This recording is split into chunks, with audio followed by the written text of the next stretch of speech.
सब्जी ले लो, सब्जी हरी हरी ताजी बढ़िया सब्जी। ओ भैया सब्जी वाले, जरा रुकना। हाँ बोलिए माताजी, क्या दे दूं? आलू, प्याज, टमाटर, भिंडी, गोभी, टिंडा, करेला, शिमला मिर्च, तोरई, सब बढ़िया बढ़िया लाया हूँ सब्जी। एक करेला दे दे। बस एक करेला? एक मतलब 1 किलो ना, अभी तोल देता हूँ। अरे अरे इतने सारे थोड़ी, एक करेला। मुझे बस एक ही करेला चाहिए, 1 किलो नहीं। एक करेला थोड़ी दूंगा माताजी, उसमें क्या तोल भाव करूंगा बताइए। अरे जब चाहिए एक तो एक ही खरीदूंगी ना। तू तौल कितना है, मैं तुझे अपने हिसाब से पैसे दे दूंगी। 5 रुपए का बन रहा है एक करेला। इतना जरा सा करेला 5 रुपए का? पागल समझा है क्या मुझे? ये पकड़ 2 रुपए और करेला इधर दे। हाँ दे रहा हूँ माताजी, और बताओ क्या लेना है? बस और क्या लेना है, एक करेला काफी है। आज इसकी सब्जी बन जाएगी, कल दोबारा आएगा तो फिर कोई सब्जी ले लूंगी। कैसी कंजूस है ये माताजी। एक टिंडा, एक टमाटर, एक प्याज और आज एक करेला। रोजाना मेरा इतना समय खराब कर देती है, मानो ढेरों सब्जी खरीदनी हूँ। अब तो इस गली में रुकूंगा ही नहीं। हाँ, दूसरी गली से निकल जाऊंगा। राम जाने इनके घर वाले इनके साथ कैसे रहते होंगे। ये है संतोष। संतोष अपने पति और बेटा बहू के साथ इस मोहल्ले में कई सालों से रह रही हैं। संतोष के कंजूस स्वभाव को मोहल्ले में सब जानते हैं, इसलिए सब संतोष से दूर रहते हैं। संतोष कंजूस होने के साथ साथ बहुत ही चालाक भी है। अपने पैसे बचाने के लिए वो कोई ना कोई नया तरीका ढूंढती रहती है। बहू, इस करेले के 6 टुकड़े आराम से हो जाएंगे, हम सबको पूरे होंगे। एक प्याज डालकर इसकी सब्जी बना लेना, रात में कोई इतना नहीं खाता। एक करेले की सब्जी पूरी हो जाएगी। बस जहां देखो वहां कंजूसी करके अपने पैसे बचाती रहती हैं। भला एक करेले की सब्जी पूरी होगी? सूंघ सूंघ कर खाना पड़ता है सब कुछ। मन ही मन क्या बुदबुदा रही है? अब कुछ नहीं माँ जी, वो चीनी का डिब्बा खाली हो गया है, चीनी लौटनी थी। क्या चीनी खत्म भी कर दी? कितनी चीनी लगा देती हो बहू। जाओ भंडार घर से डिब्बा उठा कर लाओ, मैं खुद दूंगी, अपने आप मत लेना। शालू चीनी का डिब्बा ले आती है। ये हुए 5 चम्मच, 8, 9 और ये हुए 10। ये लो बहू, पूरे 10 चम्मच चीनी है। ये चीनी 2 महीने चलनी चाहिए। चाय में गिनकर सिर्फ 5 दाने चीनी के डाला करो, ज्यादा मीठी चाय सेहत के लिए अच्छी नहीं होती। माँ जी 10 चम्मच, वो भी छोटे वाले, ये 2 महीने चल जाएंगे, ये तो कुछ भी नहीं है। ये चीनी तो 15 दिन क्या 1 हफ्ता भी नहीं चलेगी माँ जी। जितनी दी है उतनी ही लो, इससे ज्यादा नहीं मिलेगी। घर चलाना किसे कहते हैं, मेरे से सीखो। संतोष और शालू अभी बात कर ही रहे थे कि तभी दरवाजे पर बिजली के बिल वाला आ जाता है। माताजी बिजली का बिल ले लो। हैं, इतनी जल्दी बिजली का बिल आ भी गया? अभी तो आया था, लाओ भैया दो। संतोष बिजली का बिल देखते ही घबरा जाती है। 8,000 रुपए, इतना बिल? ये सब गर्मियों की वजह से हुआ है। गर्मियों में और चलाओ, पूरी रात एसी, दिन में भी एसी एसी। अब पंखा चला रखा है, इसे बंद करो। आज मौसम अच्छा है, मैं ऐसे ही बैठूंगी। क्या हुआ संतोष, इतनी गुस्से में क्यों हो? ये लो बहू, दशहरी आम आ गए हैं, रास्ते से लेता हुआ आया हूं। ठंडे पानी में भिगो दो, रात को सब मिलकर खाएंगे। अरे क्यों इतना खर्चा करते हो? अभी दशहरी आम 80 रुपए किलो है। जब 20 रुपए किलो हो जाए तब सोचना लाने के बारे में। बेकार में इतने खर्चे करते रहते हो। ये देखो बिजली का बिल 8,000 रुपए का आया है। माँ ये तो कुछ भी नहीं आया, मेरे दोस्त का 15,000 का बिल आया। दिन रात एसी चलाते हैं वो लोग, हम लोग तो फिर भी कितनी बचत करते हैं। माँ जी तो दिन में भी पंखा नहीं चलाने देती हैं, बोलती हैं ठंडा मौसम में बंद कर दे। तो इसमें गलत क्या है? बचत करती हूँ। संतोष, गर्मियों में तो कम से कम कंजूसी करना छोड़ दो, सर्दियों में तो अलग बात है। वैसे ही बिजली का बिल कम आता है। कितनी गर्मी पड़ रही है, मई का मौसम लग गया है। ये 3-4 महीने ही होते हैं जो गर्मी ज्यादा होती है, फिर आगे कौन सा इतना बिल आना है। तुम भी फालतू की चिंता करती हो। बहू पंखा खोल दो, गर्मी हो रही है। अरे बाहर कितनी ठंडी हवा चल रही है, बारिश आने वाली है, मौसम अच्छा है। जब प्राकृतिक पंखा चल रहा है तो ये बिजली के पंखे चलाने की क्या जरूरत है? तुम लोग नहीं सुधरोगे, मुझे ही कुछ करना पड़ेगा। पता नहीं संतोष के दिमाग में क्या चल रहा था। एक दिन संतोष टीवी में एक नाटक देख रही थी जिसमें उसने देखा एक औरत ने मीटर की सेटिंग करवाई थी जिससे उसका बिजली का बिल बिल्कुल भी नहीं आया, और वहीं से संतोष का दिमाग घूमने लगा। उसने एक बिजली की दुकान पर काम करने वाले एक लड़के को अपने साथ मिला लिया और उसे रिश्वत देने लगी। देखो भैया, मैं तुम्हें अभी के अभी 200 रुपए दूंगी, इस बिजली के मीटर में सेटिंग कर दो ताकि बिजली का बिल कम से कम आए, और ऐसी सेटिंग करना कि बिजली विभाग वालों को पता न चले। माता जी चिंता मत करो, हमारा तो ये रोज का काम है। मैं मीटर में ऐसी सेटिंग कर जाऊंगा ना कि बिजली विभाग वाले ढूंढ ही नहीं पाएंगे। पर 100 रुपए और बढ़ा दो माता जी, बड़े कम दे रही हो 200 रुपए। एक काम कर, तू जा, मैं किसी और बिजली वाले को बुला लूंगी। 200 से 1 रुपया ऊपर नहीं दूंगी। करना है तो कर, नहीं तो और भी बिजली वाले हैं मेरी नजर में। अरे अरे माता जी आप तो गुस्सा हो गए। कर रहा हूँ ना, कर रहा हूँ। ये लो बस हो गया आपका काम। ये लो, कर दी मैंने सेटिंग, अब आपका बिजली का बिल कम से कम आएगा। संतोष खुश हो जाती है कि जितना मर्जी पंखे, कूलर, एसी चलाओ, बिल आएगा ही नहीं। माँ जी, बिजली चोरी करना अपराध है, अगर किसी को पता चल गया तो मैंने सुना है बहुत जुर्माना लगता है। तू अपने काम से काम रख, और खबरदार अगर तूने अपने ससुर जी और विनोद को ये बात बताई, वो कल ही सेटिंग हटवा देंगे। संतोष उस दिन के बाद घर में पंखे, कूलर, एसी, लाइट सब कुछ चला कर रखती थी। ये देखकर सब हैरान थे। शालू तो सच्चाई जानती थी, पर संतोष ने उसे साफ मना किया हुआ था। एक दिन पड़ोसन शांति संतोष की सारी बातें सुन लेती है। बस इतना सा बिजली का बिल, मुश्किल से 1500 रुपए का बिल आया है, ये तो मजे ही आ गए। इस बार कितनी बचत कर ली मैंने बिजली चोरी करके। देखा बहू, मैंने कितना दिमाग लगाया मीटर में सेटिंग करवा कर, बिजली का बिल कितना कम कर दिया। धीरे बोलती हूँ, दीवारों के भी कान होते हैं। अच्छा, तो ये संतोष बिजली की चोरी कर रही है, उड़ा लो मजे। कल ही जाती हूँ बिजली विभाग में संतोष के खिलाफ बिजली चोरी की रिपोर्ट करने। शांति संतोष से जलती थी। दोनों की शादी एक साथ हुई, एक साथ बच्चे बड़े हुए, पर संतोष की बहू दहेज अच्छा लाई थी और शांति की बहू दहेज नहीं लाई थी। एक दिन संतोष ने यही ताना शांति को मार दिया था, जिस कारण शांति संतोष से गुस्से में रहती थी। बदला लेने की भावना जब मन में आ जाती है तो इंसान कुछ नहीं सोचता। शांति ने बिजली विभाग वालों को संतोष के बारे में खबर कर दी। बिजली विभाग वालों ने संतोष के घर छापा मार दिया और मीटर की चेकिंग हुई, जिसमें साफ साफ घोटाला नजर आ गया। संतोष को 60,000 रुपए का जुर्माना भरना पड़ा। संतोष, तुम्हें कितना समझाया था कि इतनी कंजूसी करना ठीक नहीं है, पर तुम कहाँ मानने वाली थी। अब बचत करने के चक्कर में 60,000 रुपए का नुकसान हो गया। मुझसे बहुत बड़ी गलती हो गई। ये शांति ने सारा काम खराब किया है, उसने मुझसे बदला लिया है। माँ, ये बात अलग है कि शांति आंटी ने गलती की है, पर गलत तो आप भी हो ना।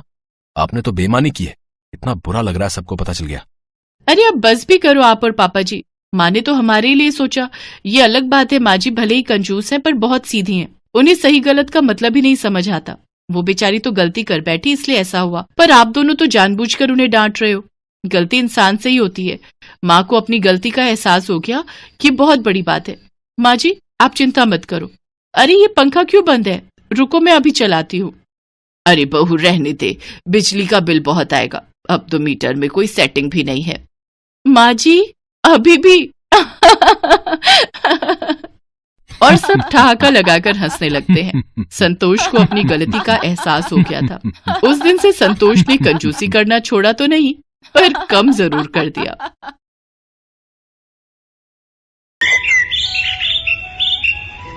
पापा देखो मैं जीत गई। अरे वाह, मेरी बिटिया टॉफी लेकर आई है। टॉफी नहीं पापा, इसे ट्रॉफी कहते हैं। हाँ, वही। वैसे किस चीज में जीती बिटिया रानी ये टॉफी? पापा वो स्कूल में ना मेहंदी लगाने की प्रतियोगिता हुई थी। पता है, सारी लड़कियों में सबसे अच्छी मेहंदी मैंने लगाई और इसीलिए मुझे ये इनाम मिला है। ये है राधे श्याम और उसकी बेटी कोमल। राधे श्याम गाँव में रहने वाला एक सीधा साधा किसान था। उसकी पत्नी का नाम सरला था। राधे श्याम अपने परिवार का पेट पालने के लिए बहुत मेहनत करता था। सरला घर संभालती थी और कोमल 12वीं की पढ़ाई कर रही थी। कोमल को मेहंदी लगाने का और मेकअप करने का बहुत शौक था। फिर उसी शाम तू पढ़ाई में तो कभी अव्वल नहीं आती, बस इन्हीं चीजों में दिमाग लगता है तेरा। तो क्या हुआ माँ, पढ़ाई में भी ठीक ठाक नंबरों से पास तो हो ही जाती हो ना। देखो तो कैसे पटर पटर बोलती है। सुन रहे हो आप? रहने दो जी, आप क्या सुनोगे, आप ही ने तो बिगाड़ कर रखा है इसे। हाँ भाई, तो क्या गलत किया है? अच्छा कोमल बिटिया, तुमसे एक बात करनी थी। हाँ पापा बोलिए ना। बेटी, वो बगल के गांव में अपने एक जानने वाले हैं, राम स्वरूप जी, आज मिले थे, तो वो तुम्हारे बारे में पूछ रहे थे। पर क्यों?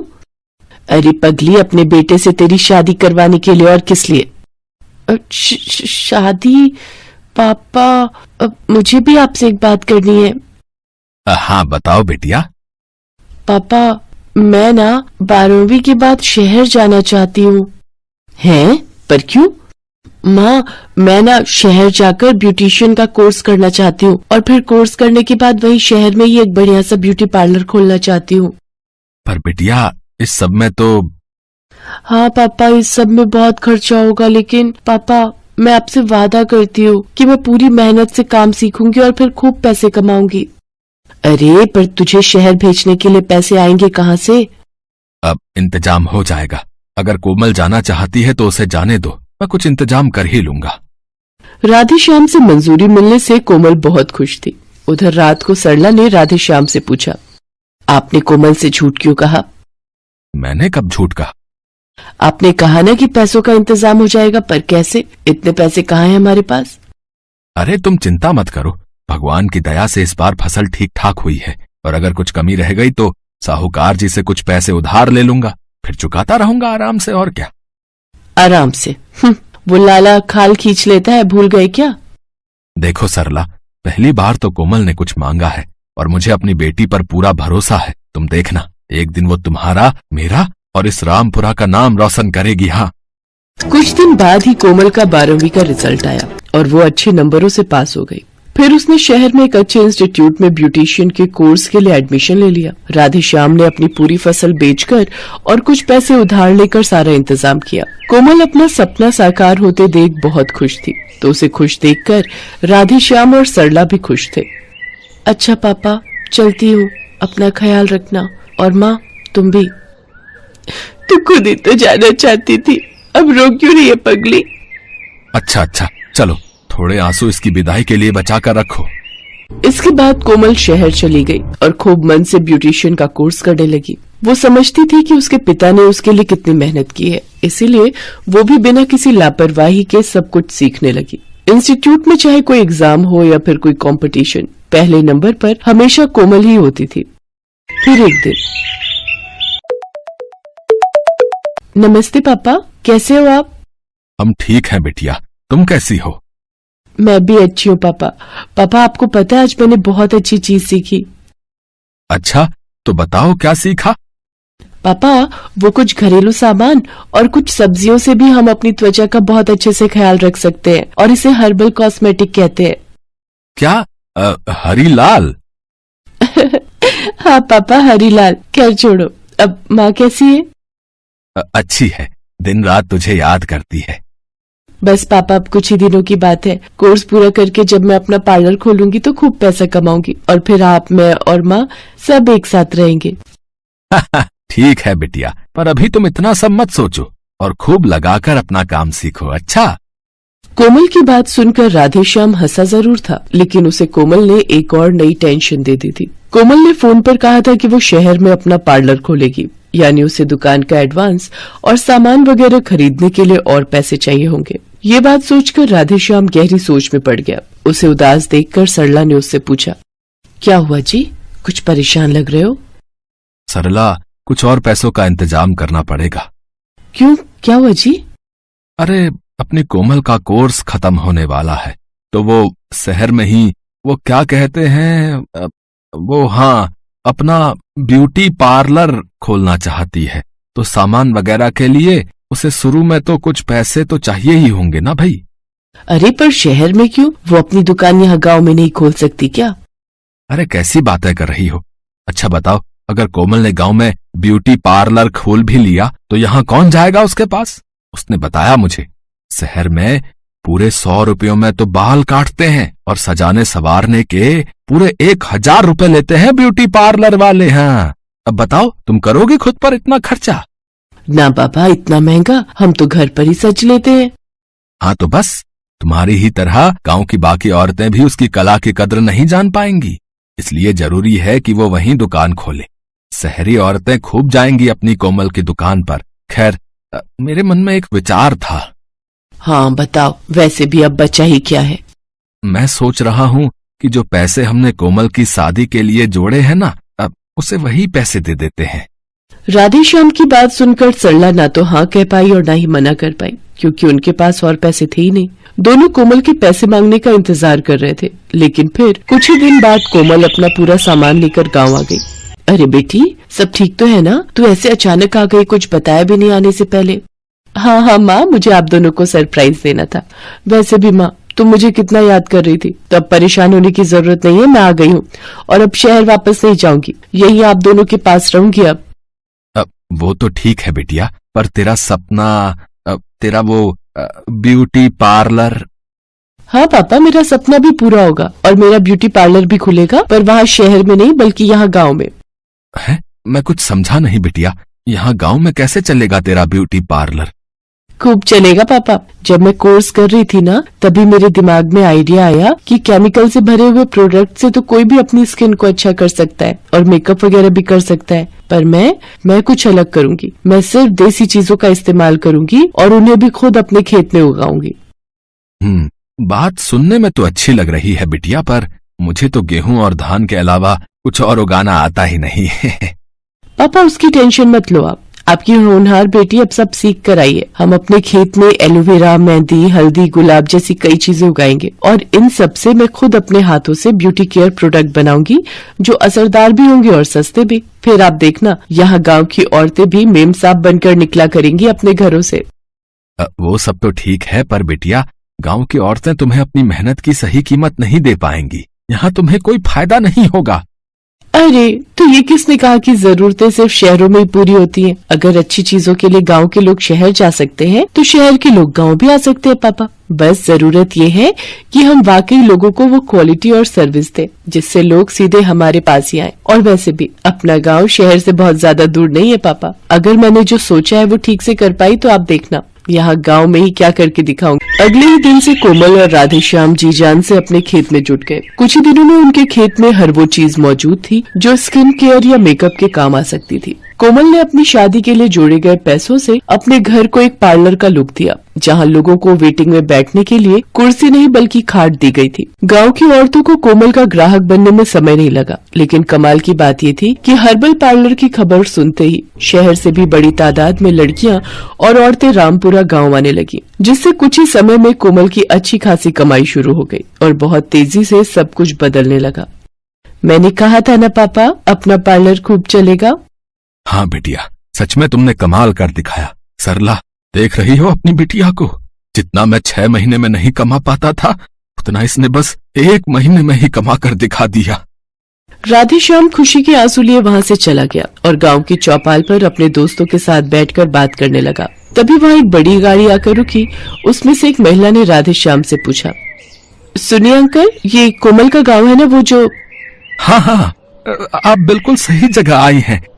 आप आगे से दाएं चले जाइए, कोमल बिटिया का हर्बल ब्यूटी पार्लर वहीं है। कोमल ने न सिर्फ अपने माता पिता का नाम रोशन किया, बल्कि अब तो रामपुरा को भी उसके नाम से ही जाना जा रहा था। लेकिन ये जीत अकेले कोमल की नहीं थी, बल्कि उस विश्वास की भी थी जो राधेश्याम को हमेशा से अपनी बेटी पर था। Thanks for watching.